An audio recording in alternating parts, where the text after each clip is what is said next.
Bom, temos aí assunto mais do que suficiente para chamar a Natuza Neri, que está comigo aqui em São Paulo. Boa noite, Natuza. E a Cristiana Lobo, que voltou para Brasília e me avisou que voltou para Brasília. Boa noite, Cristiana. Tudo bem com você? Eu queria começar com o relato do Vitor, porque eu queria que vocês até me ajudassem para ver se vocês se recordam de alguma coisa parecida com o que aconteceu. Cristiana, o governo soltou uma nota oficial para questionar uma delação cujo conteúdo ainda não se conhece. Uma delação que nem sequer foi homologada pelo responsável por ela no Supremo Tribunal Federal. Isso realmente é inusitado. Agora, o tom da nota é muito semelhante à outra que o próprio presidente Temer divulgou lá atrás, quando saiu a delação premiada da JBS. Então, esse tom de enfrentamento do presidente da República com o grupo JBS, ele vem lá de trás, desde quando foi divulgada essas fitas.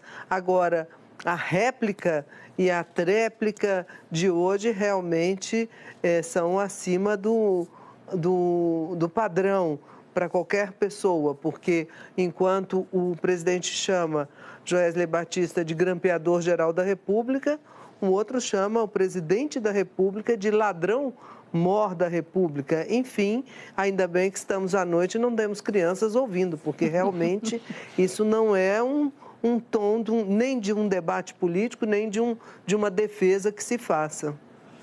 Eu concordo com a Cristiana. Surpreendeu, porque eu nunca vi, todos os anos que eu cobri o poder em Brasília, eu nunca vi o presidente da República ou a sua assessoria de imprensa se antecipar aos fatos. Em geral, quando se faz isso, se espera conhecer qual é o tamanho da artilharia contra essa autoridade e aí, então, é possível reagir. O governo basicamente fez um recorte e cola. A estratégia adotada, a ofensiva adotada contra Joesley Batista e contra o Procurador-Geral da República foi exatamente adotada contra Funaro, com um agravante. Eles não sabem a dimensão do que disse Funaro, porque essa delação não é conhecida. E mais, na própria nota, a Presidência da República diz que Funaro do vinagre virou vinho, como se ele não merecesse credibilidade. Ora, não existe delator anjo, nem delator candidato a santo.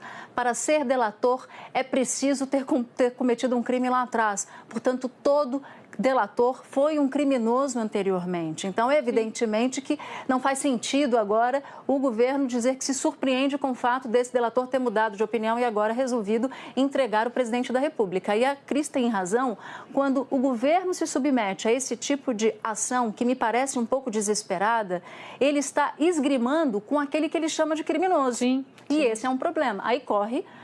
Sim, fora que replicar a estratégia usada com os irmãos Batista, preventivamente, no caso da delação do Funaro, passa a impressão de que o governo, de fato, está muito temeroso e preocupado com a delação do Lúcio Funaro. Impressão, Cristiana, que fica ampliada por essa especulação hoje de que o presidente Temer pode voltar mais cedo da viagem à China.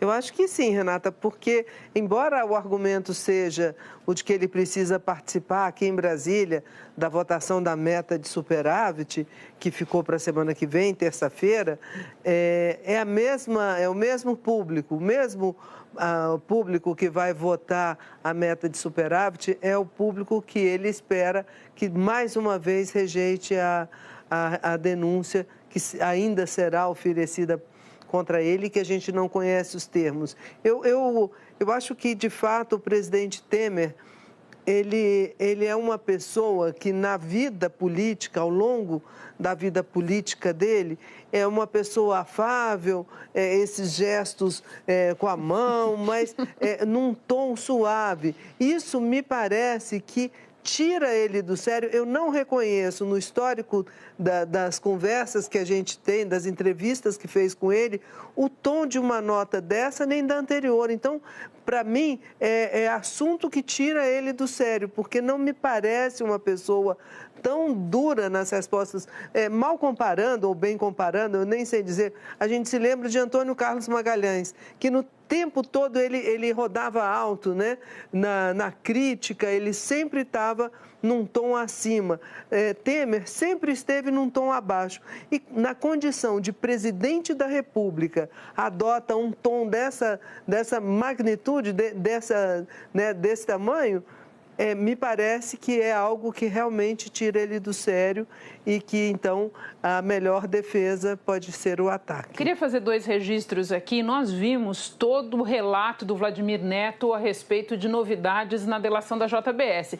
Com mais 60 dias para levantar documentos, Natuza, onde é que nós vamos parar o tamanho de políticos envolvidos? E depois, fazer um registro sobre a declaração do ministro Barroso. O ministro Barroso, se você olhar a sequência das declarações dele nos últimos dias, parece ter chegado à conclusão de que é preciso haver um contraponto muito claro ao ministro Gilmar Mendes no plenário do Supremo, e ele parece mais do que disposto a incorporar esse personagem, Natuza. Bem notado, e aliás, essa divisão em campos opostos ficou muito clara durante toda aquela discussão sobre a validade da delação da JBS, em que de fato Barroso estava de um lado, e aliás ele efetivamente estava de um lado do plenário e Gilmar Mendes do outro. Mas eu queria puxar ainda nessa nota do presidente da República e nesse tom, porque essa comunicação governamental, nesses 2 casos apontados pela Cris, é uma espécie de comunicação pancadão, né? Que de fato não se parece com um tom,